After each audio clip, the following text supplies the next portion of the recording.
ঠিক আছে, তাহলে বিষয়টা হচ্ছে, ধরেন আমরা একটু স্টেপের প্রাইসিং প্ল্যানটা অন করি।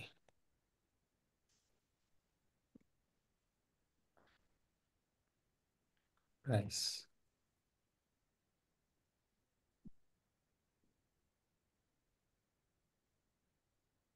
এইখানে ধরেন বিজনেস কন্টেনারে আমরা 20টা ডোমেন অ্যাড করতে পারি, কিন্তু সার্ভারের এন্টারপ্রাইজ হচ্ছে ধরুন 50টা ডোমেন ধরে নেন। এখন যে সমস্যা, এইখানে ধরুন আমরা হচ্ছে প্রিভিউ করার জন্য আমরা হচ্ছে ধরেন এটা কোথায় আসলাম, সরি, এখানে না, সার্ভারটা কোথায়, সার্ভারে যান, সার্ভার যেটা। কন্টেনার সেটিং, এটাই তো সার্ভার, হ্যাঁ। হুম। ধরুন এসএসটি একটা করলাম, এইভাবে আপনি টোটাল 20টা ডোমেন এখানে অ্যাড করতে পারবেন। তাহলে বাকি ডোমেনগুলো আমার কি হবে? ধরেন আপনার হচ্ছে 50টা ডোমেনের কাজ করতে হবে। যে আপনি তাহলে যেটা বললেন যে কাস্টম প্ল্যান নিতে হবে। হ্যাঁ, কাস্টম প্ল্যানে নিলেন আপনি, জি।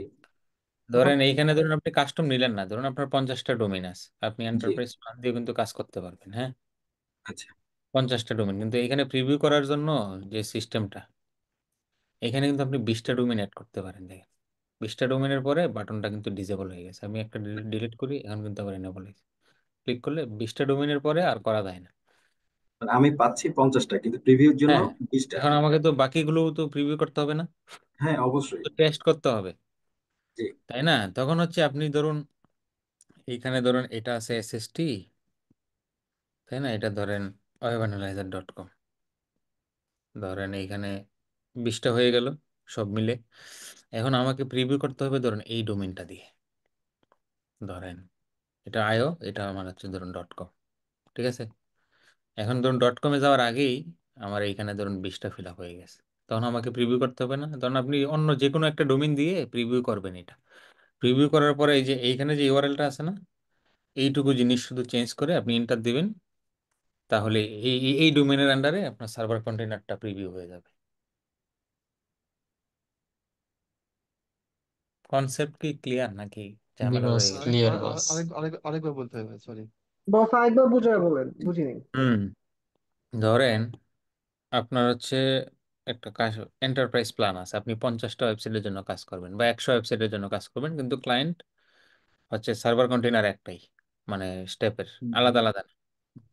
এখন আপনাকে একটা সার্ভার কন্টেনারের আন্ডারে কাজ করতে হবে, মাল্টিপল ডোমেনের জন্য আপনার সার্ভার কন্টেনার থাকবে একটাই। কিন্তু এখন প্রিভিউ করার জন্য কন্টেনার সেটিংসে এসে যখন আমরা ডোমেনগুলো অ্যাড করি, এইখানে আপনি প্রিভিউ করার জন্য 20টা ডোমেন অ্যাড করতে পারবেন। এখন আপনার ডোমেন আছে 50টা, আপনাকে 50টা প্রিভিউ করতে হবে না? অবশ্যই প্রিভিউ হ্যাঁ করতে হবে। বস। আপনি সেট আপ করলেন, সেট আপ করে আপনি প্রিভিউ করে দেখবেন না, চেক করে যে সবকিছু যাচ্ছে কিনা। জি হ্যাঁ, বস।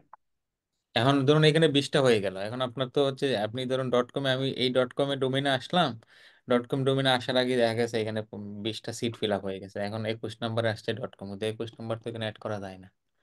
তো না গেলে কি করতে হবে, যখন আপনি যে কোনো একটা ডোমেন দিয়ে, ধরুন যেটা আছে এখানে যে কোনো একটা ডোমেন দিয়ে, এটা এখান থেকে ধরেন ডিসকার্ড করে দেই, এখান থেকে আপনি প্রিভিউ অপশনটা মানে এনেবল করবেন আর কি, জাস্ট প্রিভিউটা ওপেন করবেন উইন্ডোটা,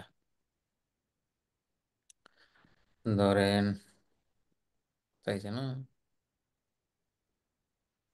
এই যে এখান থেকে প্রিভিউ করলেন, এটা ওপেন হলো, অন্য যে কোনো একটা ডোমেইনের আন্ডারে ধরুন এটা ওপেন হলো, পরে জাস্ট যেটা করবেন এইখান থেকে যে ডোমেইনের আন্ডারে ওপেন হবে এটা ফেলে দিবেন, দিয়ে আপনি যে ডোমেইনের আন্ডারে কাজ মানে প্রিভিউ করতে চাচ্ছেন, ধরুন সার্ভার কন্টেনার থেকে তো আপনি ইউআরএল টানবেনই, এনে হুম। জাস্ট এখানে পেস্ট করে দিবেন, দিয়ে এন্টার দিবেন, ওই ডোমেইনের আন্ডারেই এই সার্ভার কন্টেনারটা প্রিভিউ হবে। আবার তো এমনও তো করতে পারি, মনে করেন 10টা আমার ওখান থেকে আমার চেক করা হয়ে গেছে, ওই 10টা বা 20টা বাদ দিয়ে আবার বাকি 20টা আমি অ্যাড করলাম ওখানে। হুম, হবে। তার মানে জীবন ভাই, এখানে বিষয়টা হচ্ছে যে 20টা তো আমার ফিল আপ হয়ে গেছে। এখন হুম, 21 নাম্বার যেটা আমি করতে চাচ্ছি সেটা হচ্ছে ওই সামনের অংশটা আমি বাদ দিয়ে দিব। দিয়ে বাদ দিয়ে 21 নাম্বারটা, 21 ওই ডট কমটা মুছে দিলাম। একুশ হ্যাঁ, নাম্বারটা যেটা আমি ফিল আপ করতে পারি নাই, 20টা ফিল আপ হওয়ার কারণে, 21 নাম্বারটা এইখানে সরাসরি দিয়ে দিব। দিয়ে দিবেন, হ্যাঁ। এইটুকুই, এইখানে জাস্ট কোনো কাজ নাই এটার, এটা জাস্ট প্রিভিউ পারপাস আর কি। এখানে আপনি যদি সবকিছু কাইটাও দেন, জি। ইন্টিগ্রেশনের উপরে সব ডোমেন কেটে দেন, তারপরেও কাজ করবে জিনিস। মানে বিষয়টা এরকম হতে পারে যে আমি ওখানে 20টা, তো আমি একটাই দিলাম। দেওয়ার পরে আমি ওটা প্রিভিউ করলাম, প্রিভিউ করে আমি 2 নাম্বারটা ওই ডট কম মুছে দিয়ে 2 নাম্বারটা ওখানে বসে দিলাম, তাহলে কাজ হবে। হবে, জি। এই আর কি, এটুকুই বিষয়।